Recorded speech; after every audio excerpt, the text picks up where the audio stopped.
আজকের গল্প পাঠের আসরে আপনাকে স্বাগতম। আপনারা শুনছেন হুমায়ুন আজাদের লেখা উপন্যাস ফালি ফালি করে কাটা চাঁদ। আজ উপন্যাসটির দ্বিতীয় পর্ব। 2 কাপ চা বানিয়ে আবার আমরা সোফায় বসি। বানাতে সময় লাগে না, লাগলেও সেটাকে আমাদের সময় মনে হয় না। তিনি পানি গরম করেন, আমি কাপে পানি ঢালি। তিনি চা পাতা দেন, আমি চিনি দেই। তিনি নাড়েন, আমি কাপ নিয়ে সোফার দিকে আসতে থাকি। তিনি আমার হাত থেকে কাপ দুটি নিয়ে সোফার সামনের টেবিলে রাখেন। একটু একটু খেতে থাকি আমরা। সময়ের অভাব নেই, একটি রাত পড়ে আছে সামনে। বসেই আমি আবার গভীর স্তব্ধতা, নিঃশব্দতা বোধ করি। আমরা কোনো কথা বলি না। অনেক কথা বলা হয়েছে। মনে হচ্ছে এখন আমাদের বসে থেকে চা খাওয়ার সময় এসেছে। কুয়াশা দেখতে দেখতে আমি বলি, কটা বাজে? তিনি ঘড়ি দেখে বলেন, 3টা। আমি বলি, আপনি ঘুমোতে যাবেন না? তিনি চমকে উঠে বলেন, যাব, আপনি যাবেন না?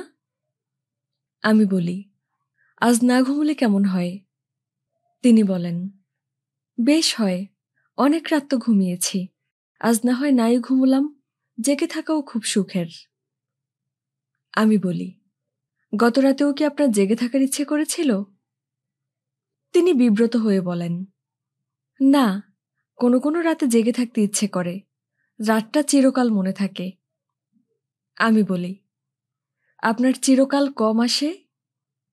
তিনি বলেন, চিরকাল, অবিস্মরণীয় শব্দগুলো বলতে আমার ভালো লাগে। আমি আমার কাপটি নিয়ে উঠে দাঁড়াই, বলি, আসুন, আমার সঙ্গে আসুন, আমার ঘরে যাই। আমি জানি এটাই তিনি চেয়েছিলেন। এই রাতে আমার সঙ্গে চা খেতে খেতে কোন পুরুষ এটা না চাইত? কোন অন্ধ, বধির, বিকলাঙ্গ? আমি হাঁটতে শুরু করি, ধীরে ধীরে। আমার ভেতরে কে যেন বলে ওঠে, কি এসে যায় যদি কিছু ঘটে? ঘটুক। কি এসে যায় কিছু ঘটলে? তিনি তার কাপ নিয়ে আমার পেছনে হাঁটতে থাকেন। আমার ঘরের দরজা খোলার জন্যে তার হাতে আমার কাপটি দেই। চাবি ঘোরাতে ঘোরাতে আস্তে চাপ দিতে দিতে নিজেকে বলি, কি এসে যায় যদি কিছু ঘটে? ঘটুক। কি এসে যায় কিছু ঘটলে? এবং দরজাটা খুলে বলি, আসুন, ভেতরে আসুন। ঘরের ভেতরে পা দেই। পা দিতে দিতে নিজেকে বলি, কি এসে যায় যদি কিছু ঘটে? ঘটুক। তার মুখে অন্য একটা আলো পড়ছে। দেখি, আলো থেকে ভিন্ন একটা আভা ঝিলিক দিচ্ছে। ঝিলিকটা এসে লাগছে আমার শরীরে। তিনি ভেতরে ঢোকেন। দরজা বন্ধ করতে করতে একবার আমি নিজেকে বলি, কি এসে যায় কিছু ঘটলে? জানালার বাইরে জমাট কুয়াশার দুগ্ধ। পাহাড়গুলো দুধেল হয়ে উঠেছে। ভদ্রলোককে আমার অচেনা লাগে। তার মুখটি কি একটু ছোট হয়ে গেছে? একটু বেঁকে গেছে? একটু লম্বা হয়ে গেছে? ভদ্রলোক কি আমার চেনা? তাকে কি আমি আগে কখনো দেখেছি? বিছানার পাশে শুধু একটি চেয়ার। আমি তাকে বলি, বসুন। আমি বিছানার উপর বসি। তার দিকে তাকাই না। তাকালেও আমি হয়তো কিছু দেখতে পাবো না। শুধু একটি স্বর শুনতে পাই, কি এসে যায় যদি কিছু ঘটে? ভদ্রলোক আমার বাঁ হাতটি নিয়ে খেলা করতে থাকেন। আঙুল দেখেন, নখ নাড়েন, হাতটি নিয়ে তার ঠোঁটে ছোঁয়ান, 2 হাতে ধরে রাখেন। বেশ খেলেন। তারপর তার 2টি হাত আমার মুখের দিকে উঠে আসে। 2 হাতের ভেতরে আমার মুখটি নিয়ে আমার 2 চোখের ভেতরে তাকান ভদ্রলোক। মুখটি আমি চিনতে পারি না। মনে হয় না কখনো এ মুখ দেখেছি। দেখতেও চাই না। চেনা হোক, অচেনা হোক, কিছুই এখন তাৎপর্যপূর্ণ নয় আমার কাছে। আমি তার দিকে তাকিয়ে হাসি। তাকে আমি চিনতে পারি না। তখন তার ওষ্ঠ এগিয়ে আসে আমার ওষ্ঠের দিকে। ওষ্ঠ এগিয়ে আসছে আমার ওষ্ঠের দিকে। আসুক। কি এসে যায়? আমার ওষ্ঠে তার ওষ্ঠ। কি এসে যায়? থাকুক। আমার গ্রীবায় তার ওষ্ঠ। জিভ দিয়ে লেহন করছেন আমার গ্রীবা। কি এসে যায়? করুন। তার হাত কাঁপছে আমাকে খুলতে। কাঁপতে থাকুক। তার হাত মন্থন করছে আমাকে। করুক। তার ওষ্ঠ লেহন করছে বৃন্ত। করুক, কি এসে যায়। এক সময় তিনি বলেন, বাতি নিভিয়ে দেই। আমি কি শব্দের জগতে আছি? শব্দও আমার অচেনা মনে হয়। আমি কথা বলি না। আলো আর অন্ধকার একই জিনিস এখন আমার কাছে। আলো কি? অন্ধকার কি? বাতি কি? আমি কি এতক্ষণ আলোতে ছিলাম? তাহলে কেন এত অন্ধকার লাগলো? তিনি আলো নিভিয়ে দেওয়ার পর আমি কেন আলো দেখতে পাচ্ছি? অন্ধকার নাকি আলো? তিনি কি আমার পাশে, উপরে, এপাশে অথবা ওপাশে? তিনি যখন ঢুকতে থাকেন আমার ভেতরে কে যেন জেগে ওঠে, কথা বলতে শুরু করে। আমি নিজেকে বলতে থাকি, এরপর জীবন আর আগের মতো থাকতে পারে না। জীবন বদলে দিচ্ছি আমি, বদলে যাচ্ছে জীবন। তিনি পরিশ্রম করতে থাকেন, কঠোর পরিশ্রমী মানুষ তিনি। আমাকে ভেঙে ফেলে আবার গড়ার চেষ্টা করতে থাকেন। আমাকে বাতাস, জল, আগুন, মেঘ, কুয়াশায় পরিণত করার সাধনা করতে থাকেন। আমি নিজেকে বলতে থাকি, এরপর জীবন আর আগের মতো থাকতে পারে না। জীবনকে আমি আগের মতো থাকতে দিতে পারি না।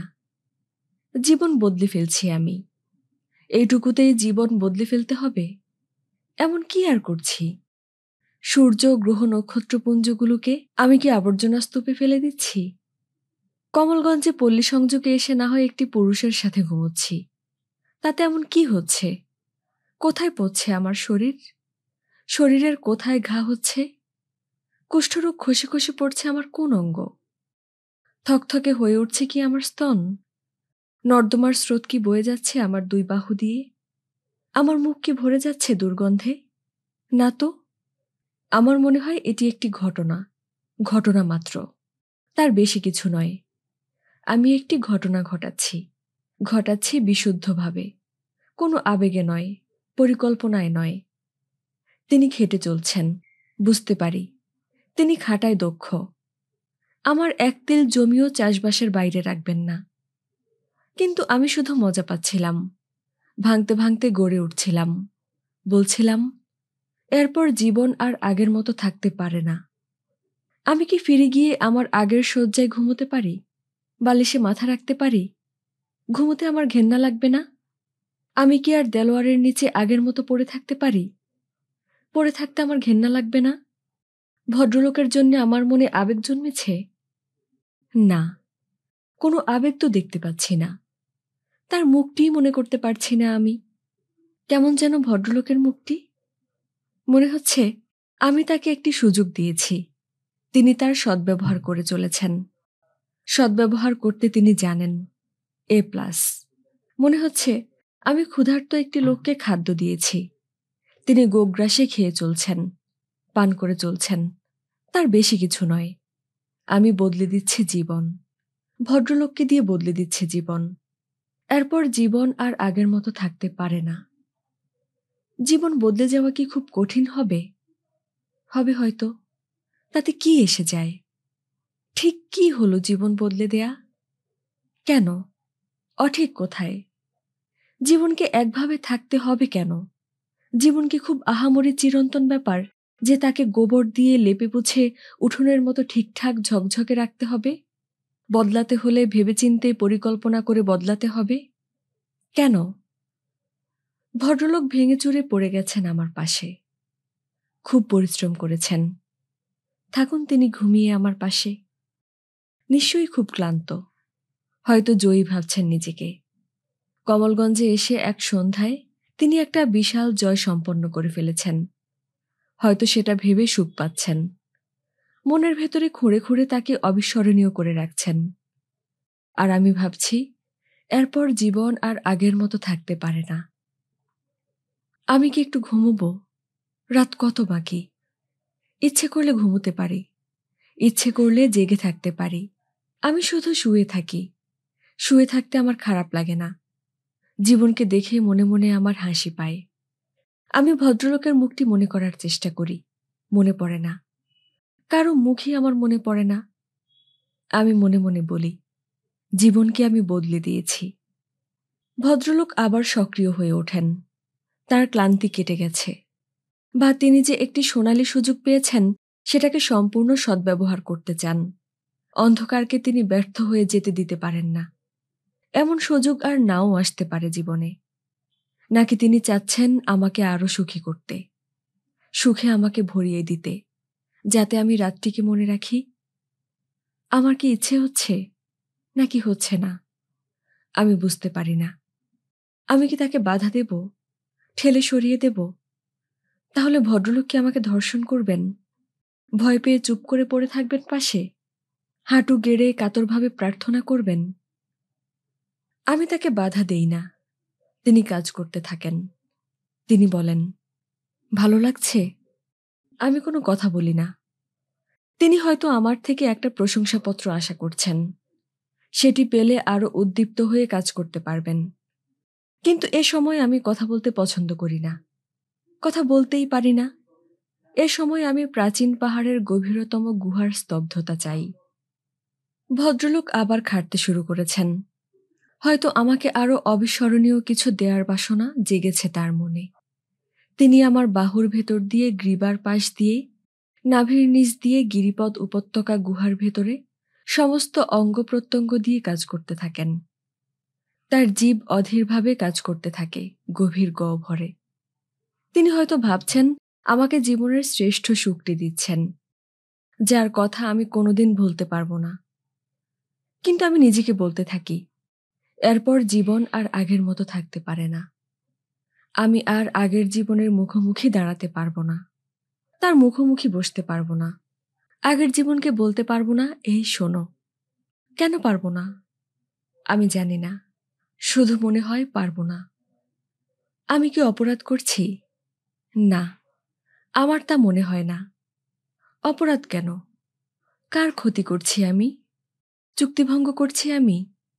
আমার হাসি পায়। আমি কি একবার একটি ঠান্ডা দীর্ঘশ্বাস ফেলবো আমার জীবনের জন্যে? ভেতরে আমি কোনো দীর্ঘশ্বাস টের পাই না। হাহাকার করে উঠব আমার জীবনের নাম ধরে? কোনো হাহাকার আমি শুনতে পাই না। এবার ভদ্রলোক আরও শক্তি সংগ্রহ করে কাজে নেমেছেন। তার শিল্পকলার বাক্স খুলে ফেলেছেন। একটির পর একটি শিল্প দেখাচ্ছেন। বেশ ভালো শিল্পী ভদ্রলোক, প্রতিভাবান। তার ত্বক হয়তো আমার ত্বকের সাথে খাপ খাইয়ে নিয়েছে। আগেরবারের মতো তিনি আর উত্তেজিত, চঞ্চল, বিচলিত, বিভ্রান্ত, দ্বিধাগ্রস্ত নন। যেন নিজের জমিতে কাজ করছেন, মন দিয়ে ঠিকমতো চাষ করছেন। লাঙল বিচলিত হয়ে ছুটছে না, ধীর শান্তভাবে চষছেন। গাছের ছায়ায় মাঝে মাঝে বিশ্রাম নিচ্ছেন, আবার এসে লাঙল চালাচ্ছেন। আর আমি ভাবছি, জীবনটাকে বদলে দিচ্ছি আমি। আমার খারাপ লাগে না, ভালো লাগে না। শুধু বুঝতে পারি, জীবনকে আমি আর আগের মতো থাকতে দিতে পারি না। ভদ্রলোকের জন্য আমার করুণা হয়। তার দিকে মনে মনে দুটো পয়সা ছুঁড়ে দেই। তিনি এত পরিশ্রম করছেন আমাকে শ্রেষ্ঠতম উপলব্ধি দেওয়ার জন্যে, আর আমি তাকে ভাবছি একটি যন্ত্র, যা দিয়ে আমি বদলে দিচ্ছি আমার জীবন। বীজ বোনা হয়ে গেলে তিনি এলিয়ে পড়েন, কোনো কথা বলেন না। হয়তো এখনই ঘুমিয়ে পড়ে নাক ডাকতে শুরু করবেন। আমি বলি, এবার কি ঘরে যাবেন? তিনি তাড়াতাড়ি উঠে পোশাক পরে দরজা খুলে বেরিয়ে যান। আমি গড়াই, মনে মনে হাসি। ভোর হয়ে এসেছে, আমার নতুন জীবনের প্রথম ভোর। আমি ভোরটির মুখ দেখার জন্য বাইরে তাকাই। সুপ্রভাত, আমার নতুন জীবনের প্রথম ভোর। সুপ্রভাত। কমলগঞ্জের ঘোড়ামারার আমাদের শেষ দিন। ছেলে মেয়েদের ল্যাপটপ, ভিডিও ক্যামেরা মেতে উঠে শেষবারের মতো। আমার মনে পড়ে গত রাতে কি যেন ঘটেছিল। কি ঘটেছিল? একটি ঘটনা। আমি জীবনটাকে বদলে দিয়েছি, এক রাতেই বদলে দিয়েছি জীবন। ঘোড়ামারার সুপুরি গাছগুলো আগের মতোই আছে। আগের মতোই খেতে কাজ করছে বিষ্ণুপ্রিয়া মেয়েরা। ঘরে ফিরে তারা আগের মতোই ডালের পর ডাল রাঁধছে, ঘুঘুটা ডাকছে। আমি শুধু বদলে দিয়েছি জীবন। আমার ভালো লাগে না, খারাপ লাগে না। আমি ছেলে মেয়েদের সাথে উল্লাসে ছবি তুলতে থাকি, ল্যাপটপে তথ্যের পর তথ্য ঢোকাতে থাকি, এবং একসময় ভুলেই যাই যে আমি জীবন বদলে দিয়েছি। সন্ধ্যায় যখন আমাদের পাজেরো ঢুকে রেস্ট হাউসের প্রাঙ্গণে, আমি পাজেরো থেকে নেমে ঢুকি রেস্ট হাউসে। ঢুকেই দেখি ভদ্রলোক বসে আছেন সোফায়। তখনই আবার আমার মনে পড়ে জীবনকে আমি বদলে দিয়েছি। এটা আমার নতুন জীবনের প্রথম সন্ধ্যা। আমি বাইরে তাকিয়ে একবার সন্ধ্যার মুখটি দেখি। শুভ সন্ধ্যা। আমার নতুন জীবনের প্রথম সন্ধ্যা। ভদ্রলোক এগিয়ে এসে বলেন, আপনার জন্যই বসে আছি, চা খাবো বলে। আমি হাসি, বলি, আপনি চা খেতে খেতেই তো অপেক্ষা করতে পারতেন। তিনি বলেন, না, তা ভালো লাগতো না। আপনার জন্য বসে থেকেই বেশি ভালো লাগছে। আমি বলি, তাহলে যে আরো 1 ঘন্টা বসে থাকতে হবে? তিনি বলেন, তাও আমার ভালো লাগবে। আমি রামকৃষ্ণকে বাথরুমে গরম পানি দিতে বলি। গোসল করতে করতে আমি ভাবি, আমি কি ব্যগ্র হয়ে আছি ভদ্রলোকের সাথে চা খাওয়ার জন্যে? চা, ভদ্রলোক? না, তেমন তো আমার মনে হয় না। চা খাওয়ার কথা আমি ভুলেই গিয়েছিলাম। ভদ্রলোক মনে করিয়ে দেয়ায় আমার চা খাওয়ার তৃষ্ণা পেয়েছে। আমি ধীরে ধীরে গোসল করি, নিজেকে দেখি, গায়ে বেবি অয়েল মাখি। শরীরটা আমার আগের মতোই আছে, শুধু নিচ দিকে একটু ব্যথা করছে। বাথরুম থেকে বেরিয়ে ঘরে আসি। বিছানার পাশের চেয়ারটিতে বসতে ইচ্ছে হয় আমার। বসার পরে ভালো লাগে কুয়াশা, আর কুয়াশার ভেতর দিয়ে পাহাড় দেখতে। কুয়াশা আমার ভেতরে ঝলমল করতে থাকে, পাহাড়গুলো ঝলমল করতে থাকে। ঘর থেকে বেরোতে আমার ইচ্ছে করে না। এই প্রথম সন্ধ্যাটি তো আগের সন্ধ্যাগুলোর মতোই চমৎকার। দূরের পাহাড়টি তো আগের মতোই চঞ্চল করছে আমাকে। তাহলে জীবনের বদল ঘটেনি? বসে থাকতে ভালো লাগছে আমার। চা খেতে হবে? খেতে ইচ্ছে করছে? করছে? কেউ 1 কাপ চা বানিয়ে আনলে বেশ হতো। না খেয়ে খুব খারাপ লাগছে? না তো, চা না খেলেও খারাপ লাগবে না।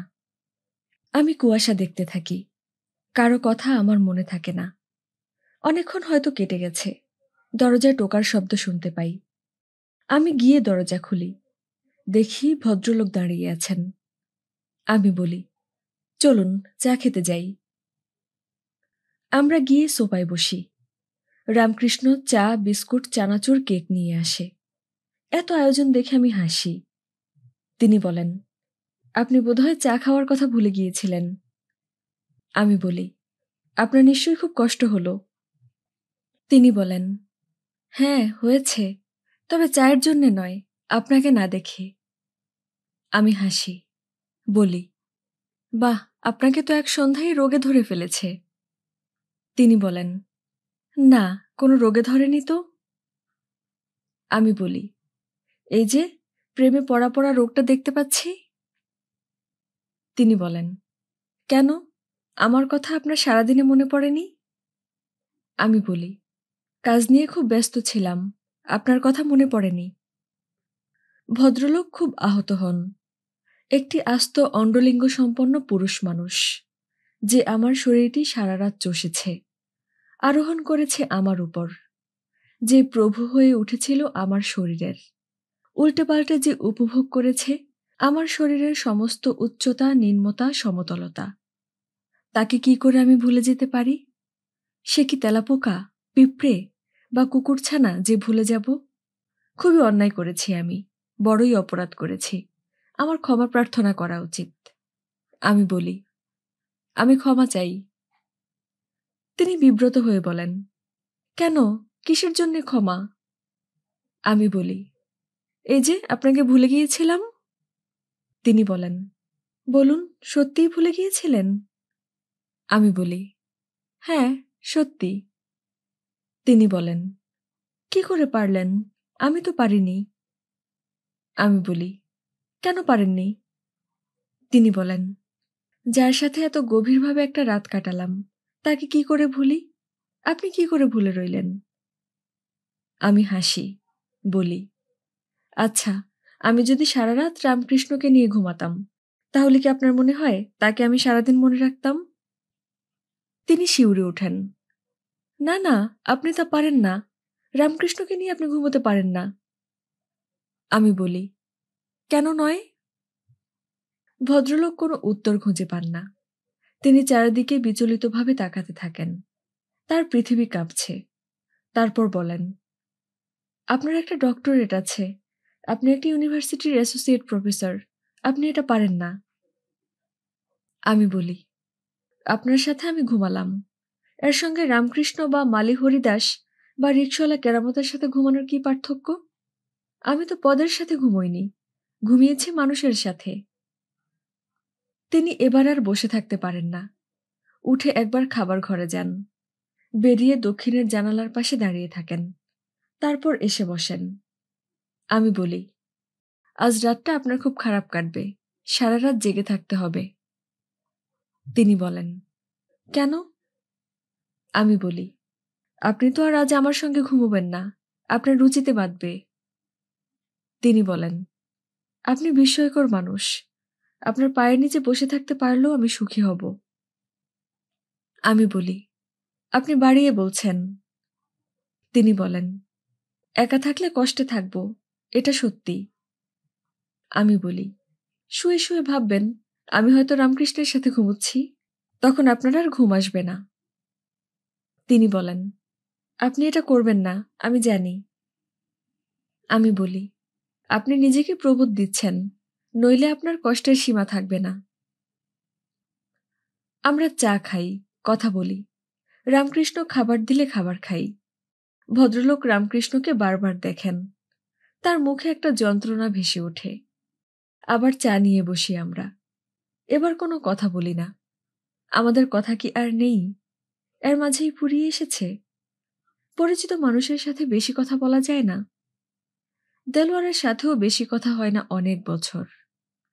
কাজের কথা বেশি থাকে না, আর পরিচিতদের সাথে অকাজের কথা বলা যায় না। এক সন্ধ্যার পরিচয়ই আমাদের কথার অভাব ঘটছে। আমার একটি টুনটুনির মুখ মনে পড়ছে, যেটি টুনটুন করে উঠত আমাদের সাদা বেগুন গাছগুলোতে। ওই টুনটুনিটির কথা বলবো আমি ভদ্রলোককে, তিনি কি শুনে উল্লসিত হয়ে উঠবেন? ছোটবেলায় বৌয়া ভাত খেতে আমার ভালো লাগতো, মরিচ বাটা দিয়ে, শুটকির ভর্তা দিয়ে। তাকে আমি বলবো ভদ্রলোককে? আমার কি ইচ্ছে করছে বলতে? না, বলতে তো ইচ্ছে করছে না। তিনি কি বলবেন কোনো গল্প? স্কুলে যাওয়ার পথে চিলের পা থেকে একটা ধবধবে সাদা সরপুঁটি খসে পড়েছিল তার সামনে, তিনি বই খাতা ফেলে পাগলের মতো জড়িয়ে ধরেছিলেন সেটি, দৌড়ে বাড়িতে নিয়ে গিয়ে মায়ের হাতে দিয়ে আবার ছুটছিলেন স্কুলে। ক্লাসে দেরি হয়ে গিয়েছিল বলে হেড স্যার তার কান মলে দিয়েছিল। এমন কোনো গল্প শুনতে কি আমার ইচ্ছে করছে? না তো, ইচ্ছে করছে না। কালকে এ গল্প শুনতে আমার খুবই ভালো লাগতো। আমি দেখতে পেতাম একটি বালক ডান হাতে ধবধবে সরপুঁটি, বাঁ কাঁধে এক বোঝা বই নিয়ে দৌড়াচ্ছে বাড়ির দিকে, আনন্দে ফেটে পড়ছে। আমিও ভরে উঠতাম সুখে। অথচ আজ? আমি বলি, আপনার আর কোনো গল্প নেই? বলুন, আপনার গল্প শুনি। তিনি বলেন, না, মনে হয় নেই। কোনো গল্পই আর বলার মতো মনে হচ্ছে না। যেটির কথাই ভাবছি সেটিকেই ময়লা নিরস লাগছে। আমি বলি, এক সন্ধ্যায় এই গল্পগুলো এমন নিরস হয়ে গেল? তিনি বলেন, হ্যাঁ, কাল দ্বিধাহীনভাবে আপনাকে যা বলতে পারতাম আজ পারছি না কেন যেন। আমি বলি, কাল হয়তো আপনার চোখে অনেক স্বপ্ন ছিল, আজ নেই। তিনি বলেন, আপনার চোখেও তো ছিল।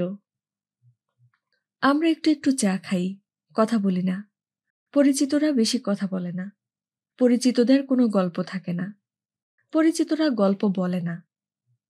তিনি বলেন, চলুন একটু হেঁটে আসি, পশ্চিমের পাহাড়টার মাথার উপর একটি কুঁড়ে ঘর আছে, সেটি দেখতে আপনার খুব ভালো লাগবে। আমরা বেরিয়ে পড়ি। প্রথমে একটু উত্তর দিকে যেতে হয়, তিনি বেশ ভালোভাবেই চেনেন পথঘাট। তারপর পশ্চিমের পাহাড়ে যাওয়ার সরু পথ, আমাদের উপর গাছের অন্ধকার আর চাঁদ ও কুয়াশার জ্যোৎস্না। দূর থেকেই পশ্চিমের পাহাড়ের উপর জ্যোৎস্নায় কুয়াশায় ঘুমিয়ে থাকা কুঁড়েঘরটি দেখে আমি নিজেই যেন ঘুমিয়ে পড়ি। দূরে পূবে পাহাড়, পশ্চিমে পাহাড়, উত্তরে পাহাড়, দক্ষিণে পাহাড়, মাঝখানে মুকুটের মতো এই পাহাড়, তার উপর কুঁড়েঘর। জ্যোৎস্না ও কুয়াশার মধ্যে ঘুমিয়ে আছে একটা সাদা বিড়াল। গাছের পাতা ঝিকমিক করছে। নিচে একটি সরোবর স্থির হয়ে আছে, ভাঙা আয়নার টুকরোর মতো। ভদ্রলোককে দেখাচ্ছে গাছের ছায়ার মতো। আমরা কুঁড়েঘরটির কাছে এসে দাঁড়াই। জ্যোৎস্না কুয়াশা পাহাড়ের ভেতর থেকে অপরূপ এক স্তব্ধতা আমার ভেতরে ঢুকতে থাকে। ভদ্রলোক আমার হাত ধরেন।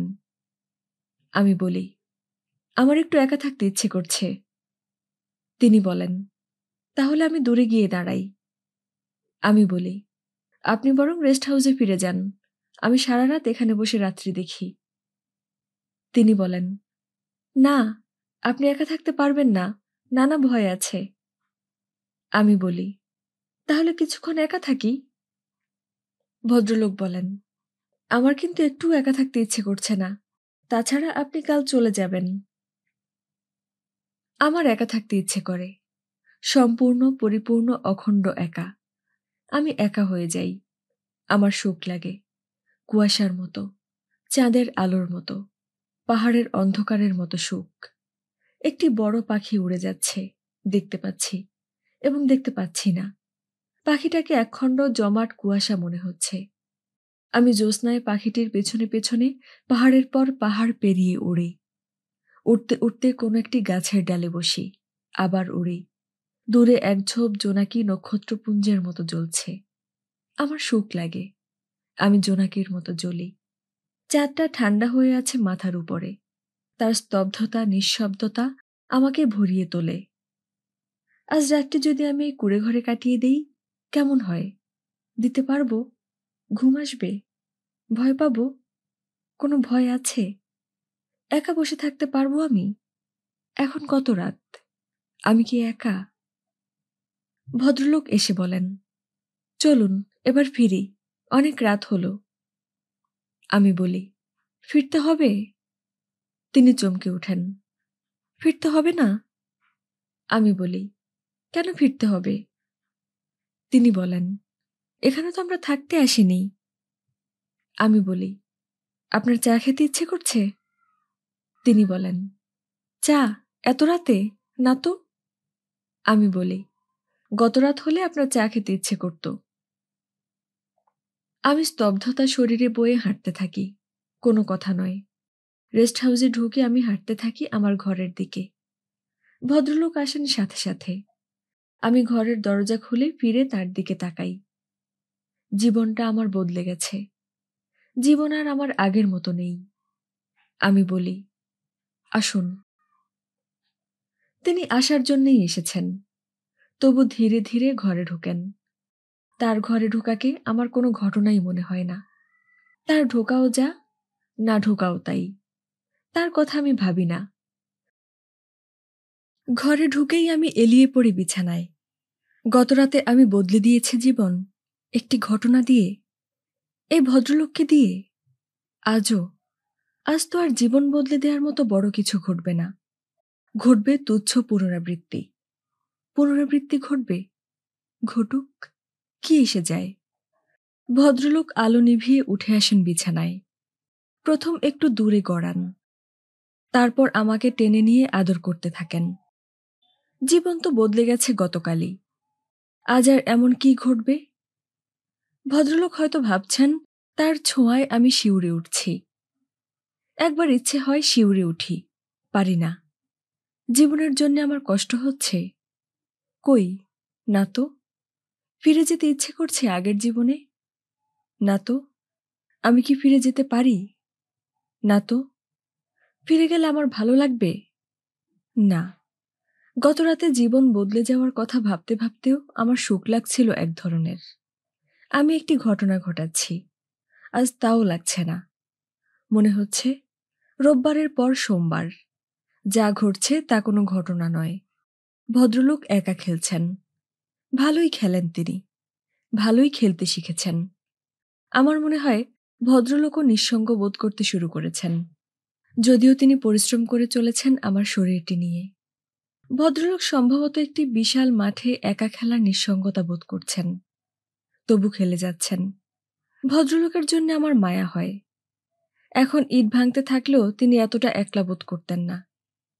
কিন্তু তিনি অবসর নেন না, খাটতে থাকেন। তার হাতে মাত্র আধারাত্রি সময়। এ সময়ে যতটা পারেন তিনি তুলে নিতে চান। আমি হাসি, নিন, যতটা পারুন নিন, আমার নিষেধ নেই। কি আর নিচ্ছেন এমন? আমার শরীরটাকে খেয়ে ফেলতে চাচ্ছেন। পারছেন না বলে আরো বড় হা করছেন। আমাকে সারা জীবনের শ্রেষ্ঠ সুখটি দিতে চাচ্ছেন। আমি হাসি। জীবন বদলে যাওয়ার কথা আমি ভাবতে চাই। তাও আমার ভাবতে ইচ্ছে করে না। ওটা আর এমন কি যে রাতের পর রাত ভাবতে হবে? একটি পুরুষ আমার উপরের নিচে খেটে চলছে। খাটতে দিচ্ছি আমি। ভদ্রলোক দক্ষ ক্রীতদাস হতে পারতেন কোনো হেরেমে। তিনি এখন দৃঢ় হয়ে উঠেছেন। প্রবেশ করতে চান। আমি সম্ভবত একটু গড়িয়ে সরে যাই। বলি, আজ থাক। ভদ্রলোক হঠাৎ থমকে থেমে যান।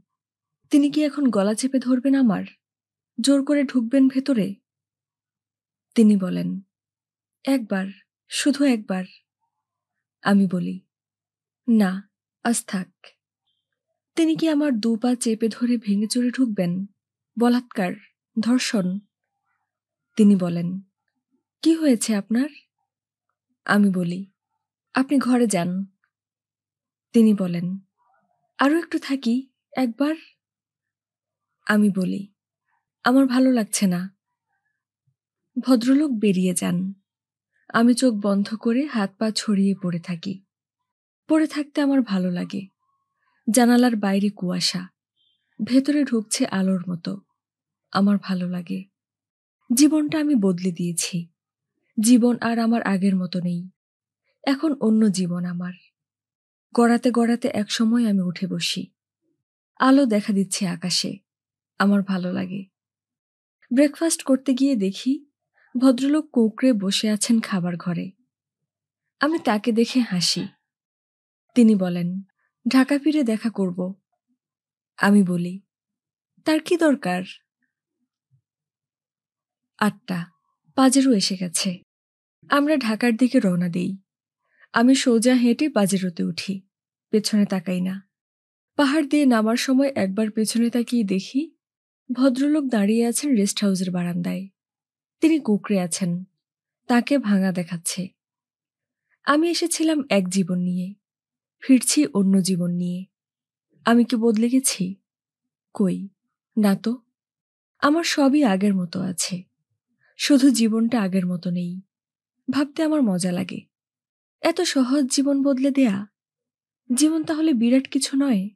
তাকে বদলে দেয়া যায় সহজেই। আমি বাইরের দিকে তাকাই। দুপাশের পাহাড়গুলোকে আমার প্রিয় মনে হয়। আমি বলতে থাকি, তোমাদের সাথে আবার কবে দেখা হবে জানি না। তোমাদের দেখে আমি সুখী হয়েছি। তোমরা থেকো, সুখে থেকো। ছেলেমেয়েরা কলকল করতে থাকে। আমিও মাঝে মাঝে মেতে উঠি ওদের সাথে। ভালো লাগছে যে আমি মারতে পারছি। তাহলে জীবন বদলে গেলে বিশেষ কিছু হয় না? সারা পথে আমি ভাবতে চাই যে আমার জীবনটা বদলে গেছে। আমি বদলে দিয়েছি জীবনটাকে। এটা ভেবে আমি সময়টা কাটাতে চাই। কিন্তু দেখি আমার মন তা ভাবতে চায় না। মগজের কাছে এটাকে এক একঘেয়ে ব্যাপার মনে হয়। মন আর মগজ দুইই ক্লান্ত হয়ে ওঠে। আমি ভাবনাটাকে পথের পাশের খালে ছুঁড়ে ফেলে দেই। ফেলার সাথে সাথে দেখি একটি রঙিন মাছরাঙা ঝাঁপিয়ে পড়ছে জলে। গাড়িটা দ্রুত চলছে। তাই তার মুখের মাছটি দেখতে পাই না। মাছরাঙাটা কি মাছ পেল? ভাবতে ভাবতে ঝলমল করে ওঠে আমার রক্ত। দুপুরের পর ক্যাম্পাসে পৌঁছে আমরা। ছেলেমেয়েরা নেমে যায়। ড্রাইভার আমাকে বাসায় নামানোর জন্য গাড়ি চালাতে শুরু করে। আমি বলি, ড্রাইভার, আমাদের রেস্ট হাউসে চলো। সে একটু বিস্মিত হয়। বলে, বাসায় যাবেন না ম্যাডাম? আমি হাসি। বলি, না, রেস্ট হাউসে চলো। রেস্ট হাউসের দোতলায় একটি ঘর আমার পছন্দ হয়। কেয়ারটেকার বিস্মিত হয়। ম্যাডাম, আপনি রেস্ট হাউসে থাকবেন? আমি বলি, হ্যাঁ। তিনি বলেন, কয়দিন থাকবেন ম্যাডাম? আমি বলি, ১ সপ্তাহ, হয়তো ১ মাস, ঠিক জানি না। তিনি বলেন, বাসায় ফোন করে জানাবো ম্যাডাম? আমি বলি, না। কেয়ারটেকারের কাছে এটা গ্রহণযোগ্য মনে হয় না। তার একটা দায়িত্ব আছে। সে জানে আমার একটি বাসা আছে। বাসায় আমার একটি স্বামী আছে। এখন আমার বাসায়ই থাকা উচিত। আমি আমার মতো থাকতে পারি না। আমি কিভাবে থাকব, কোথায় থাকব, কেন কোথায় থাকব, সেটা ঠিক হয়ে আছে। আমার কাজ সেভাবে থাকা। তার বাইরে আমি যেতে পারি না। আমার একটু খারাপ লাগে। আমি জীবন বদলে দিয়েছি। এরপর আমাকে অনেক প্রশ্নের উত্তর দিতে হবে, জবাবদিহি করতে হবে। ইচ্ছে করলেই আমি জীবন বদলে দিতে পারি না। জীবনটা শুধু আমার নয়, আমার জীবনটা অন্যদেরও। আমি নিজেকে বলি, প্রস্তুত হও, তৈরি হও। আমি আবার উত্তর দেই, আমি প্রস্তুত, আমি তৈরি। আমি কি মাকে টেলিফোন করে জানাবো আমি ঢাকায় ফিরেছি, আছি ইউনিভার্সিটির রেস্ট হাউসে? মা কি হইচই করে উঠবেন না? জানতে চাইবেন না কেন উঠেছি আমি রেস্ট হাউসে, আমার নিজের বাসা থাকতে? আমি এটা পারি না। আমার ঠিক সময়ে ঠিক জায়গায় থাকা উচিত। ঠিক জায়গায় ঠিক মতো ঠিক বালিশে ঠিক বিছানায় শোয়া উচিত। তার বাইরে আমি যেতে পারি না। দেলোয়ারকে ফোন করব, বলবো রেস্ট হাউসে উঠেছি। সে প্রথম এটাকে একটা জোক মনে করবে হয়তো, তারপর হয়তো চিৎকার করবে চলে আসো বলে। তারপর হয়তো ছুটে আসবে। ছুটে আসবে? আমি ঠিক জানি না ছুটে আসবে কিনা। আমার ডাকে কি সে আজকাল আগের মতো ছুটে আসতো? গত মাসে একবার আমি একটা কাজে আটকে পড়ে গিয়েছিলাম। তাকে ফোন করেছিলাম গাড়িটা নিয়ে এসে আমাকে একটু নিয়ে যেতে। ভেবেছিলাম উচ্ছ্বসিত হয়ে উঠবে সে, কিন্তু সে বলেছিল, রাত 10টা আর এমন কি রাত, একটা বেবি নিয়ে যেন আমি ফিরে যাই। আমার কথায় সে রেগেও যেতে পারে, বলতে পারে যেখানে ইচ্ছে সেখানে থাকো, তাতে তার কিছু যায় আসে না। তার কি মনে আছে আজ আমি ফিরব?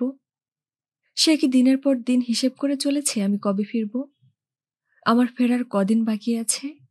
আমার জন্য ব্যাকুল হয়েছিল সে? আমার কথা ভেবে কি সে তারিখ হিসেব করতে ভুল করেছে দু একবার? 25 তারিখকে তার মনে হয়েছে 27, শনিবারকে মনে হয়েছে সোমবার। নাকি দেলোয়ার এ কটা দিন প্রবল স্বাধীনতা ভোগ করেছে এবং আমার ফেরার কথা ভেবে ভার বোধ করেছে? দেলোয়ারের জন্য আমি অভাব বোধ করছি, মায়া হচ্ছে। হ্যাঁ, একটু অভাব বোধ করছি, একটু মায়া হচ্ছে। 5টি বছর একসাথে ছিলাম, কিন্তু আমি কি আগের জীবনে ফিরে যেতে পারি? না। প্রশ্নটি আমার মাথায় ঘুরে ঘুরে আসে। প্রতিবারই ভেতর থেকে একটি উত্তর লাফিয়ে পরিষ্কারভাবে বেরিয়ে আসে। না, আমি আর ফিরে যেতে পারি না। জীবনকে আমি বদলে দিয়েছি। আমি গোসল করি, যেন অনন্ত অবসর পেয়েছি। সময়ের আমার কোনো অভাব নেই। গোসল করতে করতে 1 যুগ কেটে যায়। বেরিয়ে এসে একটি বই হাতে নিয়ে আমি ঘুমিয়ে পড়ি। কেয়ারটেকার যখন দরজায় নক করে আমার ঘুম ভাঙায়, তখন 10টা। ম্যাডাম, আপনি খাবেন না? না, আপনার খাবার রেখে দিয়েছি। থাক, আপনার ঘরে দিয়া যাই? না। সকালে ব্রেকফাস্ট করবেন? হ্যাঁ। সে খুব অবাক ও আহত হয়ে ফিরে যায়। আমি আবার ঘুমিয়ে পড়ি। খুব ঘুম পেয়েছে। অনন্ত অন্ধকারের মতো ঘুম আমাকে টেনে নিচ্ছে ভেতরে। মনে হয় অনেক বছর আমি ঘুমোইনি। ঘুমের ভেতরে অন্ধকারের ভেতরে ঢুকে আমি সুখ পাচ্ছি। ডুবে যাচ্ছি পুকুরের কালো জলের নিচে। ডুবতে ভালো লাগছে। আমার ভেতর থেকে আরেকটি আমি বেরিয়ে তাকিয়ে আছে অন্য আমিটির দিকে, দেখছে ডুবে যাওয়া। আমার কি শরীর আছে? শরীরটাকে আমি অনুভব করতে পারি না। জলের সাথে সেটি মিশে গেছে। আমি একটি ছায়া হয়ে গেছি। ছায়া মিশে যাচ্ছে অন্ধকারের ভেতরে। আমি কি অনেক বছর ঘুমোইনি? এই প্রথম আমি আস্বাদ পেলাম ঘুমানোর। আমি ঘুমিয়ে পড়ি। 2 দিন খুব ভালো লাগে যে কেউ আমার সংবাদ নেয়নি। পৃথিবীতে আমি একা আছি। একা থাকার সুখ যে এত মধুর, এটা আমার জানা ছিল না। কমলগঞ্জেও আমি এমন একা ছিলাম না। মা সংবাদ নেয়নি। তার অনেক কাজ। আব্বা হয়তো ব্যস্ত। তিনি হয়তো ভুলেই গেছেন আমি ঢাকার বাইরে গিয়েছি। দেলোয়ার নেয়নি। সে হয়তো সুখে আছে। ব্যস্ত আছে তার ব্যবসা নিয়ে। আমার ডিরেক্টরও নেননি। এটা তার ভাবনার বিষয় নয়। অস্তিত্বহীন হয়ে থাকার সুখে ডুবে থাকি আমি 2 দিন। আমার মনে হতে থাকে আমি নেই। কেউ জানে না আমি নেই। আমি ক্লাস নিতে আসি। 5টা পর্যন্ত থাকি। গল্প করি, ক্লাস নেই। পল্লী সংযোগের চাঞ্চল্য সম্পর্কে কথা বলি, রেস্ট হাউসে ফিরে গিয়ে গড়াই, পড়ি, লিখি। জীবন সম্পর্কে কিছুই ভাবি না। আমার শরীরটা একটু ব্যথা করতে থাকে, অল্প অল্প। ভদ্রলোক ভালোভাবেই চষেছেন। বেশ ভারীও ছিলেন ভদ্রলোক। তার ভারটা এখনো কাজ করে চলেছে আমার উপর। ভেবে আমার হাসি পায়। ওই লোকটিকে উপরে চড়তে দিয়ে কি আমি ভালো করেছি? কি দরকার ছিল? আমি কি খুব আর্ত ছিলাম? আবেগ জেগেছিল? না তো। সুখ পেয়েছি? না। মজা করতে চেয়েছিলাম? হয়তো। একটা অস্পষ্ট দাগ দেখতে পাই বাহুতে। ভদ্রলোক দাঁত বসিয়ে দিয়েছিলেন কোনো এক সময়ে। টের পাইনি। শরীরে আমি দাগ পছন্দ করি না। একটি ঘটনা আমি ঘটিয়েছি, জীবন বদলে দিয়েছি। আমার খারাপ লাগছে না, মনে হয় আমি ভালো আছি। 2-3 দিন পর এক দুপুরে আমার ডিরেক্টর দৌড়ে দরজা ঠেলে হাঁপাতে হাঁপাতে ঢোকেন আমার ঘরে। আমি বুঝতে পারি কিছু একটা ঘটেছে। হাঁপাতে হাঁপাতে বলেন, ডক্টর শিরিন, আপনি কি আপনার বাসায় থাকেন না? আমি ভাবতেই পারি না আপনি বাসায় থাকেন না। আমি বলি, কেন, কি হয়েছে বলুন তো? তিনি বলেন, আপনার হাজব্যান্ড ফোন করেছেন। তিনি জানতে চেয়েছেন আপনার গ্রুপ ফিরেছে কিনা। এখন আপনি ফেরেননি কেন? আমি বলি, আপনি কি বললেন? তিনি বলেন, চলুন, তাড়াতাড়ি চলুন। আপনার হাজব্যান্ড ফোন ধরে আছেন, তিনি আপনার সঙ্গে কথা বলবেন। আমি কি দেলোয়ারের ফোন ধরার জন্য ডিরেক্টরের ঘরে যাব? না গেলে কেমন হয়, কেমন দেখায়? তাহলে ডিরেক্টর নিজেই পাগল হয়ে যাবেন।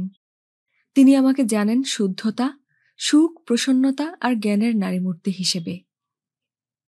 আমি গিয়ে ফোন ধরি। আমি বলি, হ্যালো, তুমি কেমন আছো? দেলোয়ার বলে, আমি জানতে চাই তুমি 2 দিন আগে ঢাকায় ফিরেছ, অথচ এখনো বাসায় আসোনি কেন? আমি বলি, তুমি কি আমার জন্য উদ্বিগ্ন হয়ে আছো? দেলোয়ার বলে, আমি জানতে চাই তুমি বাসায় আসোনি কেন? আমি একটু কষ্ট পাই, বলি, আসতে ইচ্ছে করেনি। দেলোয়ার বলে, ইচ্ছে করেনি? ইচ্ছে করবে না কেন? আমি বলি, সত্যি ইচ্ছে করেনি, এখন আরও করছে না। দেলোয়ার বলে, তুমি কোথায় উঠেছ, তোমাদের বাসায়? আমি বলি, না। দেলোয়ার বলে, তাহলে কোথায় উঠেছ? আমি বলি, ওঠার জায়গার তো অভাব নেই, উঠেছি একখানে। দেলোয়ার বলে, তুমি বাসায় আসবে কখন? আমি বলি, আসতে আমার ইচ্ছে করছে না। দেলোয়ার বলে, তুমি কি পাগল হয়ে গেছ? বাসায় আসতে ইচ্ছে করবে না কেন? তোমার কি হয়েছে? আমি বলি, আসতে ইচ্ছে করছে না। দেলোয়ার কোনো কথা খুঁজে পায় না। আমি ফোন রেখে দেই। ডিরেক্টর বলেন, ডক্টর শিরিন, আমি ভাবতেই পারি না আপনি বাসায় যাননি। যাননি কেন? কি হয়েছে আপনার? যাই ঘটুক, মেয়ে লোকের বাসার বাইরে থাকা ঠিক নয়। আমি বলি, যেতে ইচ্ছে করেনি। তিনি হেসে ওঠেন। আমাদেরও তো মাঝে মাঝে বাসায় যেতে ইচ্ছে করে না, মনে হয় জঙ্গলে চলে যাই। তাই বলে কি বাসায় যাই না? মাঝে মাঝে একটু দেরি করে ফিরি, কিন্তু বাসায় ঠিকই যাই। আমি হাসি, বলি, বাসায় ফেরেন কেন? তিনি বলেন, তাহলে কোথায় যাব? কোন দোজকে? মিসেস আসগর, মিসেস সানাউল্লাহ বা মিস ফারজানার সঙ্গে কয় সন্ধ্যা আড্ডা দেয়া যায়? এটা দেখি, সেটা দেখি, শেষে দেখি বাসাই ভালো। যান ডক্টর শিরিন, আজ তাড়াতাড়ি বাসায় ফিরে যান, আপনার হাজব্যান্ড পাগল হয়ে আছেন। আমি বলি, দেখি। ডিরেক্টর বলেন, আপনার হাজব্যান্ডের সঙ্গে কি গোলমাল হয়েছে? আমি বলি, না। তিনি বলেন, আপনার হাজব্যান্ড লাকি মানুষ, আপনার মতো ওয়াইফ পাওয়া লাকের ব্যাপার, তিনি পাগল হয়ে যাবেন। আমি বলি, আপনি বাড়িয়ে বলছেন। আবার টেলিফোন বেজে ওঠে। টেলিফোন বেজে উঠলে আমি সাধারণত চমকে উঠি। কেউ আমাকে চাচ্ছে ভেবে শিউরে উঠি। ধরার জন্যে আমার হাত ব্যগ্র হয়ে ওঠে, কিন্তু এবার ধরতে আমি কোনো সাড়া দেই না। যন্ত্রটি অনেকক্ষণ বাজে। আমি ধরছি না দেখে আমার ডিরেক্টর অস্থির হয়ে ওঠেন। বলেন, ধরুন ধরুন, এটা আপনারই ফোন, তাড়াতাড়ি ধরুন। আমি হাসি, বলি, এটা আপনার ঘর, আপনারই ধরা উচিত। তিনি ফোন ধরে বলেন, হ্যাঁ হ্যাঁ আছেন, কথা বলুন। আমি হ্যালো বলতেই দেলোয়ার বলে, তুমি ফোন রেখে দিলে কেন? আমি বলি, তুমি কথা খুঁজে পাচ্ছিলে না, ভাবলাম তোমার আর কথা নেই, তাই রেখে দিয়েছিলাম। দেলোয়ার বলে, দিস ইজ ভেরি ব্যাড, আমি ফোন করেছি, তুমি ফোন রেখে দিতে পারো না। আমি বলি, আর তো কথা ছিল না। দেলোয়ার বলে, তুমি এখনই বাসায় চলে আসো, আমি বলছি তুমি এখনই বাসায় চলে আসো। তার কণ্ঠস্বর কর্কশ শোনায়। আমি বলি, তুমি তো জানো আমি আদেশ পছন্দ করি না, আদেশ শুনতে আমার ভালো লাগছে না। দেলোয়ার বলে, আমি অর্ডার দিচ্ছি না, একটা সামান্য বিজনেসম্যান হয়ে আমি ইউনিভার্সিটির একজন প্রফেসরকে অর্ডার দিতে পারি না। শ্লেষটা আমার ভালো লাগে, তাহলে ওর মনে আছে আমার এই পরিচয়টি? আমি বলি, তুমি সম্ভবত কোনো কমপ্লেক্সে ভুগছ। দেলোয়ার বলে, দেরি না করে বাসায় চলে আসো। আমি বলি, আমার আসতে ইচ্ছে করছে না, ইচ্ছে করলে আমি আসব। দেলোয়ার বলে, আমি এখনই গাড়ি পাঠিয়ে দিচ্ছি, ড্রাইভার যাচ্ছে, তুমি চলে আসো। আমি মনে মনে হাসি। দেলোয়ার গাড়ি পাঠিয়ে দিচ্ছে, ড্রাইভার আসছে আমাকে নিতে। আমার তো খুব খুশি হওয়ার কথা, ড্রাইভার আসছে। আমি বলি, গাড়ি পাঠাবে? আচ্ছা পাঠাও, তবে গাড়িটা এখানেই থাকবে, আমার একটু দরকার হবে। দেলোয়ার বলে, দরকার হবে মানে? আমি বলি, গাড়িটা আমার কাছে থাকলে আমার একটু সুবিধা হবে, যাতায়াতে আমার বেশ অসুবিধা হচ্ছে। দেলোয়ার বলে, ও আমি ভুলে গিয়েছিলাম, গাড়িটা তোমার, গাড়িটা তুমিই কিনেছিলে, তোমার গাড়ি তুমি তো চাইবেই। আমি বলি, আমি কিনেছিলাম? তা ভুলেই গিয়েছিলাম, তবে সেজন্য নয়, আমার একটা গাড়ি দরকার, রিক্সা ভালো লাগছে না। দেলোয়ার বলে, রিক্সার দরকার কি, গাড়ি পাঠিয়ে দিচ্ছি, তুমি চলে আসো, আর গাড়িটা তো তোমার, যদিও সবাই ভাবে আমার। আমি বলি, থাক, গাড়ি পাঠাতে হবে না। দেলোয়ার বলে, তুমি থেকো, আমি 5টার দিকে আসছি।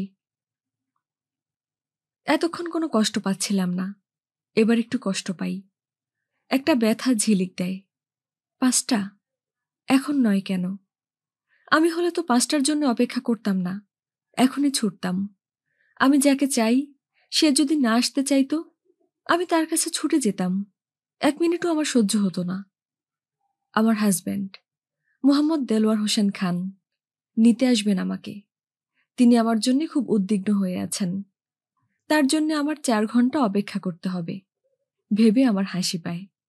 এই 4 ঘন্টা আমাকে তার দরকার নেই, আমাকে 4 ঘন্টা পর পেলেও চলবে। কমলগঞ্জের জীবনটাকে বদলে না দিলে আমি আনন্দে হইচই করতে করতে এরই মাঝে ফিরতাম।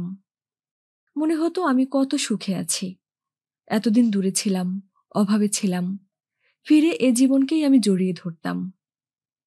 আমি বলি, আসার দরকার নেই, আমি একটু একা থাকতে চাই। দেলোয়ার বলে, একা তো থেকেই এলে 7-8 দিন। কথা বলতে আমার ইচ্ছে করে না, আমি ফোন রেখে দেই। আজ শুনছিলেন ফালি ফালি করে কাটা চাঁদ উপন্যাসটির 2য় পর্ব, আর আপনাদের সাথে ছিলাম আমি মাওয়া।